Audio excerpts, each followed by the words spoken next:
Padre, este livro, A Cabana, gerou uma infinidade de e-mails, não foi?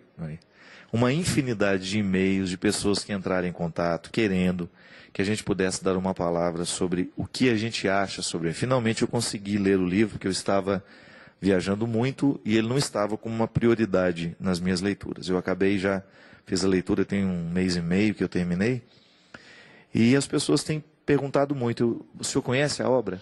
Sim, eu não li, mas eu conheço muitas pessoas que leram, e cada uma me deu a sua versão do livro, e muita gente por onde eu passo me pergunta, você já leu A Cabana? E com certeza está agora na lista dos que eu vou ler nas próximas semanas, né? Até porque é um livro, é um romance, não é? É uma história, na verdade, para quem não leu, é um senhor que perde uma filha dentro de um acampamento, né? De maneira muito brutal. Muito brutal, uma menina, Uma né? menina foi assassinada, ela foi sequestrada, foi assassinada, e ele nunca mais conseguiu encontrar o corpo. Só apenas teve vestígios de que houve realmente o assassinato, e isso se derrama sobre a casa dele. Este acontecimento destrói mesmo e parece que ele encontra o vestidinho numa cabana, né? Uma cabana. O vestidinho da filha é encontrado numa cabana.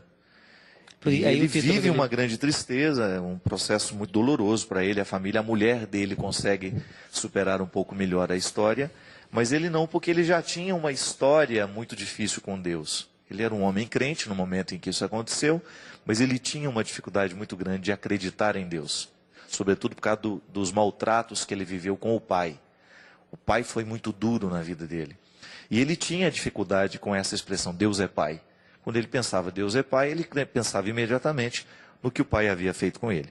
Mas aí eis que chega um momento que ele recebe um bilhete de alguém o convidando para voltar à cabana, no lugar onde a filha foi assassinada. E aí começa toda uma história bonita que quem vai ler vai ter... Vamos contar o fim do livro também. Agora, nesse encontro, na cabana, então, onde ele encontrou uma cena de horror, que é o vestido manchado de sangue da própria filha, parece que ele encontra, então, uma senhora, não é? Ele dorme, né? Depois ele dorme dentro dessa cabana, acontece alguma coisa lá, ele dorme. E quando ele acorda, ou ele entra dentro de uma dimensão de sonho, não é o mais importante, né? Se ele sonhou aquilo ou se realmente aconteceu, ele se encontra com 3 pessoas que vão se dando aos poucos ao conhecimento dele. Que a primeira é uma negra, uma senhora, né? Que comanda a casa. E depois, aos poucos, o autor vai configurando essas pessoas como cada uma das pessoas da Trindade. Só que há um detalhe interessante. O pai não é um pai, é uma mãe. O papai, como ele chama, é uma mulher.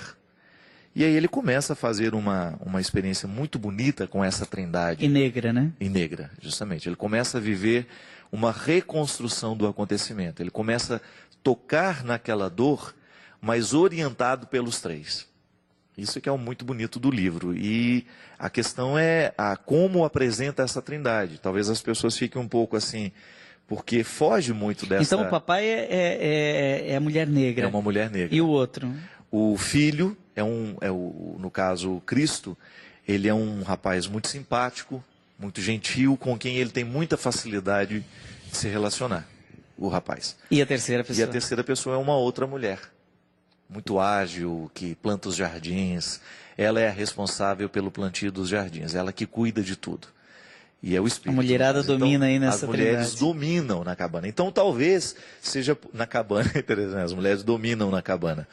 Talvez seja por isso que muita gente tenha ficado intrigado, porque não é uma construção clássica da Trindade. Não mostra a Trindade como muitas vezes. Mas extremamente bem fundamentada, porque a figura do Pai no Antigo Testamento de misericórdia tem feições femininas claríssimas, não é? Enquanto ele dá colo, ele tem útero.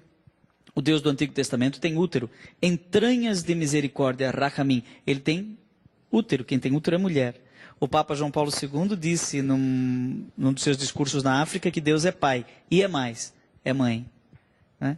Então essa paternidade e maternidade de Deus não é biológico-sexual, mas ele é criador. Enquanto criador, ele gera. É muito mais próprio da mulher gerar do que do homem. Né? O homem não tem útero. Né? Então Deus não como já se diz, Deus não é menino nem menina. Né? Deus tem um gênero superior ao masculino e ao feminino. Então não está se discutindo questões de gênero aqui.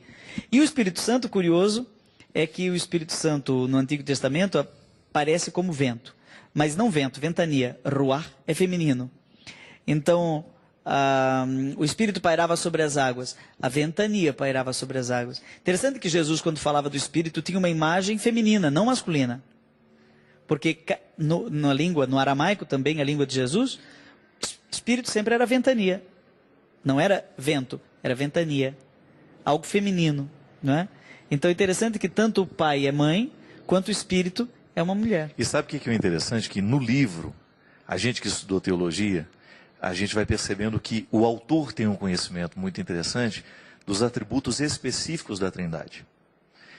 A gente percebe que cada um destes tem uma função específica, esse atributo específico, o Pai que cria, o Filho que salva e o Espírito que santifica, está muito presente no papel que cada uma dessas pessoas vai realizar na vida do Mac. Os atributos apropriados. Justamente. O Filho... Não, os atributos próprios. Específicos, da Trindade. O Pai é como se ele reconstruísse, é como se ele criasse novamente o Mac. O grande papel, a grande missão da mulher, dessa mãe, que ele chama de papai, é gerar ele de novo. É dar a ele um novo impulso, né? É como se estivesse soprando ele de novo. O filho, no momento em que ele sai nas experiências com Jesus, ele anda sobre as águas, aí faz uma série de experiências bonitas. É como se ele estivesse realmente vivendo um processo salvífico que o filho vai salvando de novo aquela criatura. E o Espírito vai dando a ele um novo vigor. É dinâmico. É dinâmico. É muito bonito mesmo. Aliás, é ânimo, né? Às vezes um pouco ingênuozinho, assim, faz parte, né, dessa literatura. Tem um pouco de ingenuidade também, umas coisas que parecem ingênuas, mas que tem uma identificação muito direta com o povo. Não é um livro que faz mal. O que a gente precisa tomar cuidado é que o autor, ele não está escrevendo teologia. Precisa tomar essa distância, né? Nem tudo o que ele diz está de acordo com o que nós acreditamos da Trindade. Agora, é uma sugestão bonita do que Deus é capaz de fazer na vida de uma pessoa. Isso vale. Isso o livro já vale por aí. Dimensão existencial interessante. Agora, tem uma coisa que me disseram a respeito das entrelinhas do livro, que eu queria saber com você que já leu e tem sensibilidade teológica. Que Deus aparece aqui como relação. O tempo todo. E isso, agora não estamos falando mais dos atributos próprios de cada pessoa, mas dos atributos apropriados. Uhum. É assim, ó. Os atributos próprios são o seguinte: o Pai é criador, o Filho é salvador e o Espírito Santo é santificador. Só que há uma apropriação de cada uma das três pessoas desses atributos. Então, atributos apropriados. Por exemplo, o Espírito também é criador. Aquele canto, Veni Creator Spiritus. Nós somos criados também pela ação criadora e recriadora do Espírito Santo. Paulo coloca isso, né? Em Cristo fomos recriados, somos novas criaturas, enfim. O Pai santifica, o Pai salva, então são atributos apropriados, porque a Trindade é um conjunto de relações. E falar de relação em Deus, Santo Agostinho dizia que o Pai só é Pai porque tem filho. O Filho só é filho porque tem Pai. E a relação que torna possível o Pai ser Pai e o Filho ser Filho é o Espírito, que é relacionalidade pura. Então, quando se fala de pessoa, não está se falando de indivíduo. Na Trindade, nós não temos três indivíduos que moram como que no 7º andar, de um prédio qualquer, cada um com seu apartamento, não é? Individualmente situado.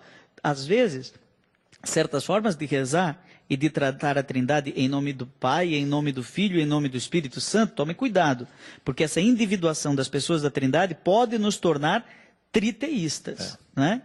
E nós acreditamos em um só Deus, nós somos monoteístas. Ou seja, o que torna possível que o Pai, o Filho e o Espírito Santo sejam um só, é que eles existem enquanto pessoa, ou seja, enquanto relação. Não vamos entrar nos termos de Santo Tomás de Aquino, que foi quem melhor trabalhou a questão da Trindade, mas pessoa é diferente de indivíduo. Pessoa é relação pura. Deus é relacionalidade pura. Então o Pai é Pai porque tem Filho, o Filho é Filho porque tem Pai, e os dois têm uma relação entre eles que é o Espírito. E o autor, ele tem essa sensibilidade de mostrar esse Deus que é relação, porque tem um determinado momento de uma cena em que ele está sentado à mesa com os três e ele tenta entender isso. Como é que eu posso vê-los separados e ao mesmo tempo vocês dizem que vocês são um só? Então, é esse momento que eu estou dizendo que há uma sensibilidade teológica do autor em demonstrar os atributos específicos, mas sem perder essa unidade, né? Justamente. Essa Ele não mostra este Deus compartimentado, não. Ele não, em nenhum momento, ele incorre neste erro. Então, é muito interessante por isso. É claro que é uma proposta de superação. O objetivo é muito mais mostrar a superação que a pessoa pode viver no momento de uma dor, de uma grande decepção, e que o quanto Deus é vítima também do próprio acontecimento. E porque a grande questão é, se você é o Todo-Poderoso, por que você permitiu que a minha filha fosse brutalmente assassinada? Onde é que estava você no momento daquela tragédia? Porque a grande questão do livro é essa. Como eu posso reconstruir a minha fé em Deus, que Deus é amor, que Deus é misericórdia, se eu tenho que carregar dentro de mim esta certeza de que você não evitou a morte da minha filha como eu acreditava que você poderia ter evitado? Esses paradoxos são tão complicados, né? Deixa eu ser aqui um pouquinho picante. Nós somos imagem dessa trindade, né? Então, se Deus é relação, são três pessoas em estado de relação quase que pura, né? Relação pura, sem individuação absoluta, né? Então, eu também, enquanto sou reflexo de uma trindade, não posso viver enquanto individuação pura. Eu não me basto. Se eu me bastar, se eu for indivíduo absoluto, eu comecei a morrer. Então, como diz Ortega y Gasset, aquele filósofo espanhol, eu sou eu mais minhas circunstâncias. Ou seja, eu sou um pedaço do Fábio agora. O Fábio é um pedaço de mim. Me chama a atenção 2 livros seus, que estão nos 2 polos. Eu queria ouvir assim, como é que você descortina isso? Primeiro você fala, quem me roubou de mim?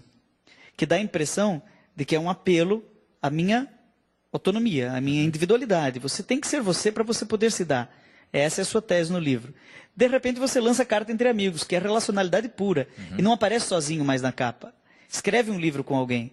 Você faz um programa de televisão sozinho, de repente você me convida e nós 2 estamos intercambiando ideias. Como é que essa coisa também é o Fábio Uno e o Fábio Trino. Claro. Né? Porque o primeiro pilar, né, e foi você que me ensinou isso nas aulas de antropologia, né, que o primeiro pilar do conceito de pessoa é justamente quando eu me possuo.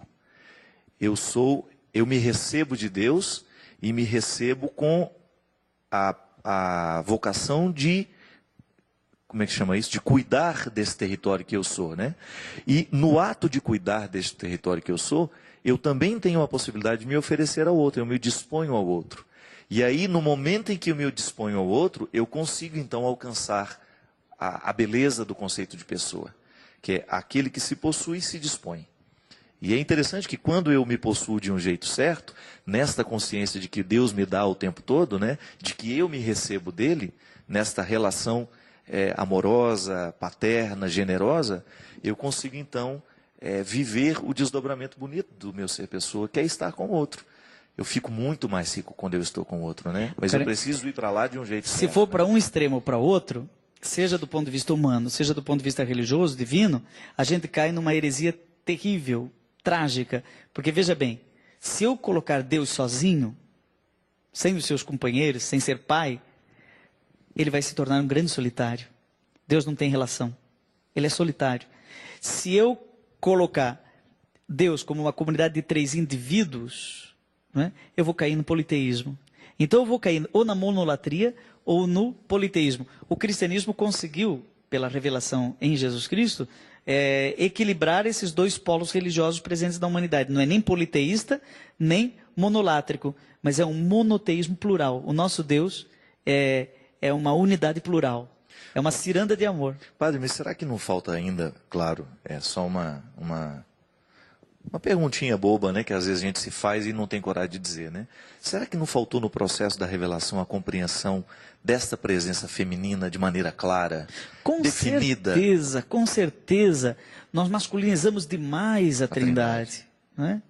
Em prejuízo à realidade de Deus. Deus é pai, é mãe e é filho. Né? Aí seria a família, como nós compreendemos, como um projeto que também quer ser integrado a essa vida de Deus e quer viver na terra a Eu já estou fazendo o dele. sinal da cruz diferente, Fábio.